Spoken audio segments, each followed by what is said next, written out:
Well, in honour of those bloody squirrels come back again. Oi! Go on. Whisper, go get him. Go get his squirrel. It's over there. Go get him. No, he's that way. He's gone left. He's gone left that way. Come on, you can smell him surely. You got your ear up. You keep an eye on him while I'm doing this video. Right, where was I? Oh yeah, in honour of a friend who's in America, who's English, an expat, an ex-colleague mate, who's a long-time subscriber. One of the many on my YouTube channel, and it's his birthday today. So in his honour, I thought he'd invent an entirely new dish, the Colorado Pasty, which is like a Cornish pasty, but with hot dogs. That's the American side. And I thought, you're not coming back in yet until you've caught that squirrel. Your ear's still up. Now go and get this squirrel. Oh, lazy bugger. Have you caught him yet? He's over there. He's laughing at you. That squirrel's laugh. Go on. Savage him. All right, come in then. Oh, I don't know. Can't get the staff nowadays. Right, where was he again? Yes, so we're going to do some American hot dogs in them rather than bits of beef that they normally put in. I've got the cheap ones because it's experimental. These are £3 rather than £4.50.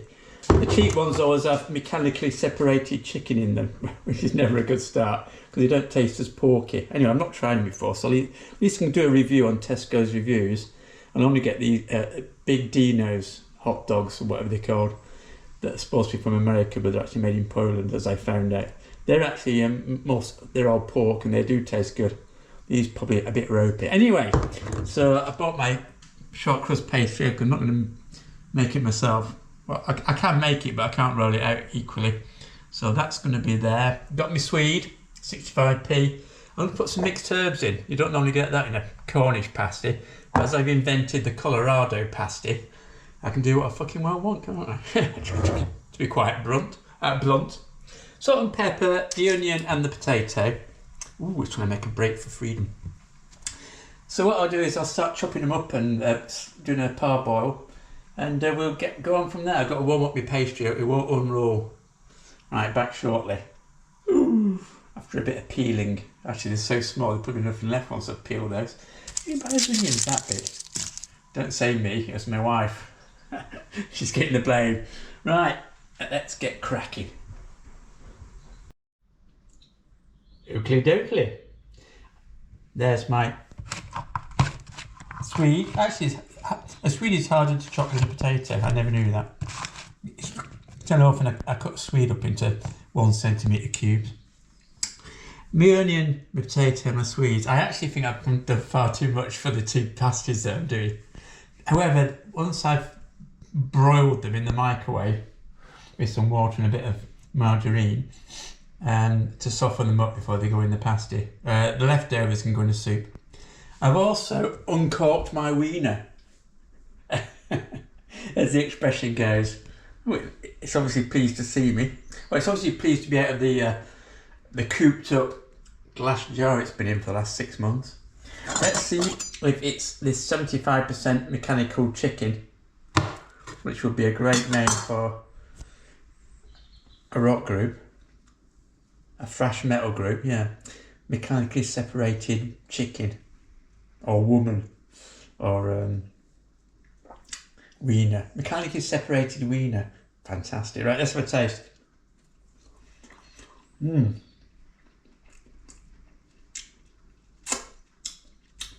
That is not good. The texture's wrong. They mechanically separated it and then glued it back together, I think. It'd be alright in the pasty. Holy moly.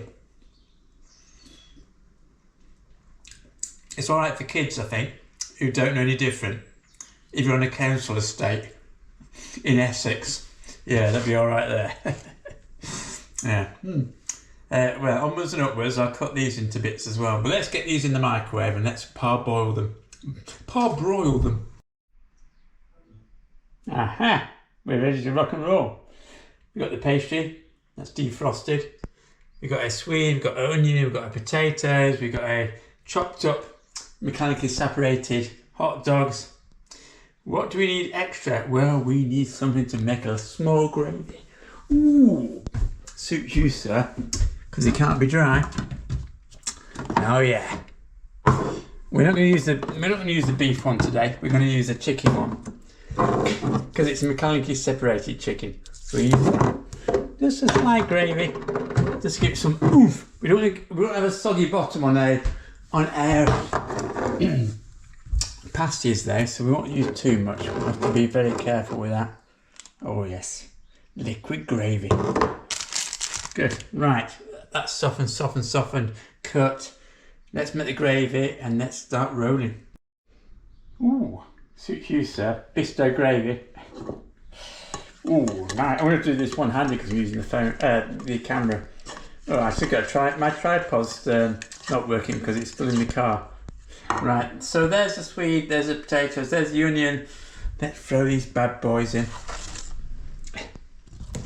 That's far too much for 2 pasties. Anyway, let's continue. Ooh. Mix them up. That's brilliant actually itself. I like that. Ooh, just need to fry it for 10 minutes and then just eat it. However, we've got to do a pasty mix. Ooh. Pop that in. We don't want it too runny.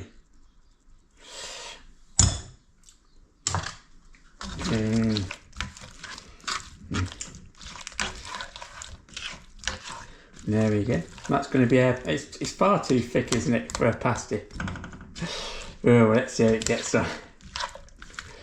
Ooh, do I need another hot dog in there? Oh, I think so. I don't know. Maybe not another hot dog. No, I don't know. I think that's the right ratio. Good. Right, salt and pepper, then some herbs. Then we're ready to rock and roll. Right, I put the herbs in, I put the salt and pepper in. I've decided to do another I put some oil in as well because it's quite glistening. I'm going to do that for another 10 minutes with the lid on. I'm doing it on the fly, as you can tell. I think that'd be brilliant. I don't think you need to put another hot dog in there. Or maybe half. Let's stick another half in there. You can never have enough wiener. Yeah, 10 minutes in there and we'll be back in a minute. Now that's looking good. Going to get rid of the excess moisture. They're all softened down. Yeah, I had too much ingredients for my traditional, it's not traditional, is it? It's a Colorado Pasty. It's a pure invention. But for the Cornish pasty, I had too much ingredients for my... Blimey, that is looking good. Well, the ingredients looking really, really good. Ooh, that smells really fantastic. I had too much ingredients for my traditional Cornish pasty, which means short crust. So I got the flaky out as well. As it's a Colorado pasty and a completely new invention, who will know whether a Cornish pasty or Colorado pasty will be better with puff pastry than short crust? We will see soon. Looking good.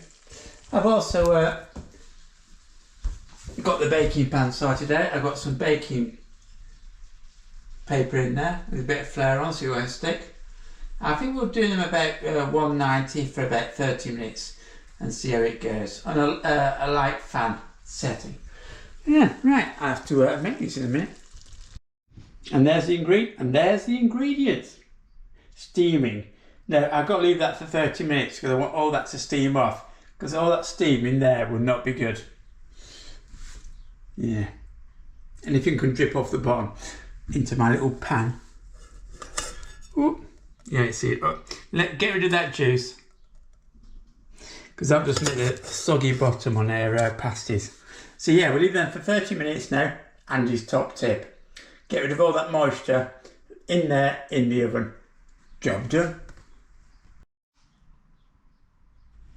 Right, while I'm waiting for those to get rid of all the moisture, I just cut my pastry in twice using this Japanese knife. Oh, I saw. Because you've got to use a Japanese knife on that. It's not, it goes curvy. Ah. Oh, wait, actually don't need a Japanese knife. Use a scalpel instead. Oh, grasshopper. Right. 20 minutes ago until the that has got rid of all the moisture. You see it's still steaming. Cool. That's going to be a nice bloopy mess.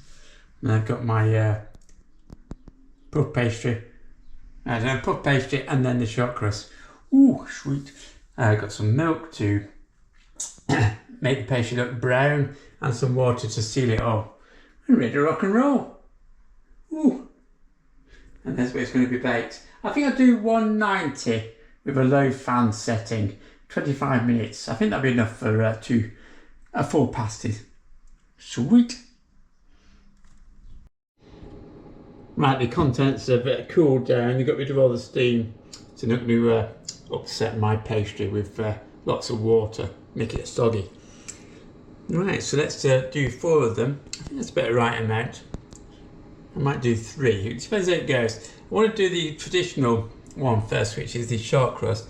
I might do one pastry one later with the puff pastry. Well, I always put too much on, so I have to be very careful not to put too much on. Yeah, otherwise it doesn't seal. Okay, I just had enough for 4. So what I need to do is put some water around the edges, like that.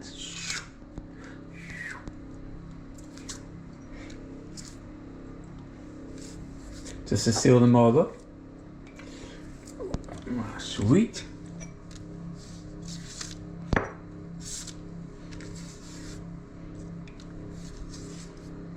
Ding ding. And let's get them all sealed up and put some milk on. You can hear the oven going. I'm looking forward to this, it's looking really good. Well, yeepers, that, well, the puff ones look better than the short crust. They got some holes, not so good. They might explode.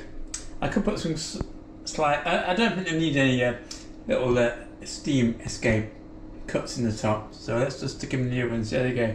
Sweet. I forgot to say I'm going to put some milk wash on top. Are they going to go in the oven for 180, low fan for 25 minutes? I think they'll be sorted. Sweet. Fresh out of the oven. We got the puff pastry on that side. We got the short crust on that side. That one looks well ropey.